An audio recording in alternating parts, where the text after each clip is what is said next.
All right, let's talk about youth sports. It's a world that's just buzzing with energy and passion, right? But underneath all that excitement, there's this really delicate, really important relationship between parents, athletes, and coaches. When that trio works together, it's amazing. But when it doesn't, well, things can get messy and fast. So today we're going to look at how that dynamic can sometimes break down and, more importantly, how you can be the one to build it up. So let me just ask you this straight up, especially if you're a parent with a kid in sports. When you're there on the sidelines or even in the car on the way home, what hat are you wearing? Are you being a parent or are you trying to be a coach? It sounds like a simple question, but trust me, the answer completely changes your child's entire experience. This quote right here from Dr. Darren Canal, he's a coach and an educator, and he just nails it. Parents are parents, coaches are coaches. Do not confuse them. It's so simple, but it perfectly frames the problem we're digging into. The blurring of these two totally distinct and equally important roles. And when we mix those up, even with the absolute best intentions, that's where the trouble really starts. Which brings us right to our first big point, crossing the line. Because the boundary between supporting your kid and actually undermining their coach, it's a lot thinner than most people think, and it's so easy to step over it without even noticing. You know, what's fascinating is that almost nobody does this on purpose. It almost always comes from a good place, from love. You see your kid out there, maybe they're struggling, or you see a play you don't agree with, and that passion just kind of takes over. You want to help.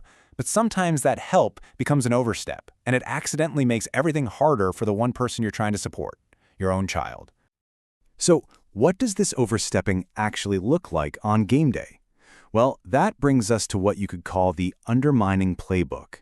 These are the common moves that, whether we mean to or not, chip away at a coach's effectiveness and just create a ton of confusion. Just take a look at this list. You'll probably recognize a few. That first one, coaching from the stands, classic. You're yelling one thing, the coach is trying to teach another. Or how about arguing with a ref's call? Even if it's just with a look on your face, that models disrespect.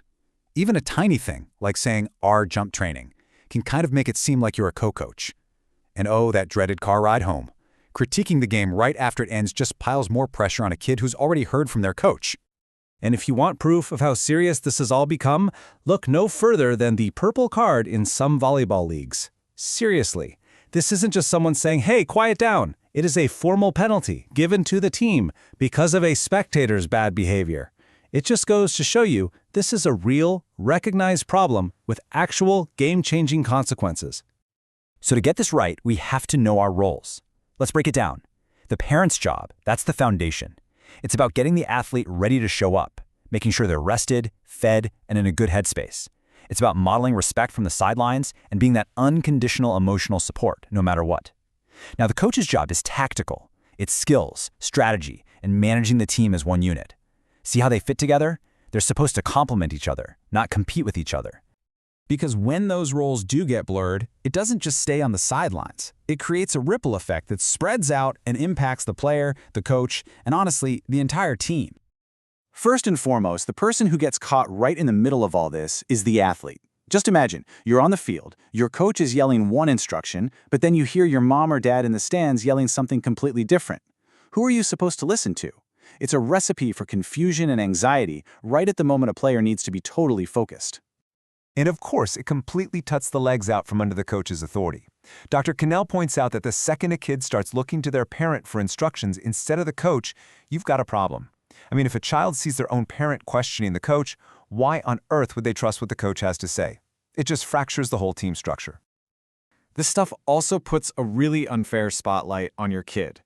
It can make them feel this huge pressure to try and please two bosses at once, their parent and their coach. And you know what? It can create real resentment with their teammates, who might feel like one player's parent is trying to run the show. And here's maybe the biggest one of all. Our kids learn from watching us. It's that simple. When a parent openly yells about a ref's call or talks trash about the other team, it's sending a clear message. This is how you're supposed to act. It literally teaches the exact opposite of the sportsmanship that we all say we want our kids to learn. Okay, so we've spent a lot of time on the problem. Let's flip it. Let's talk about the solution. What is a parent's true role?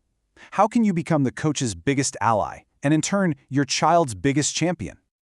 Here it is. This is your new playbook. This is the winning strategy. Notice the theme here? It's all about creating a positive space.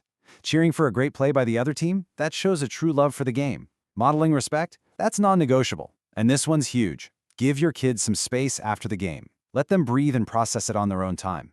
Your focus should be on their effort, their hustle, not just the number on the scoreboard. And please, remember it's a game. It shouldn't be the only thing you guys talk about. And look, if you need one simple rule to live by on the sidelines, it really doesn't get better than this one. It's a classic for a reason. Cheering is awesome. Instructing is not. Complaining is definitely not. Sometimes the most powerful supportive thing you can possibly do is just be present and watch quietly. And all of this really leads us to a much bigger, more important idea. It's about elevating the whole conversation beyond just one game and looking at what the real prize is in all of this. This really gets to the heart of it all. The point of youth sports isn't just to find the next superstar. It's about using the amazing platform of competition to reveal a child's character and, even more importantly, to help them build it. Take a look at these goals. This is the real trophy. Teaching respect, competing fairly, building character through the good times and the bad, showing kids that you have to work for things that matter, building that grit and mental toughness to bounce back from a loss. And let's not forget this last one because it's so important. It is supposed to be fun. These are the life lessons that stick around long after the season ends. So we'll just leave you with this to think about. When you strip away all the pressure and the scores, what is the real purpose of all this? Why do we have our kids play sports in the first place? If you can answer that question for yourself, it can guide every single thing you do on the sideline and help you be the incredible supportive parent your kid really needs.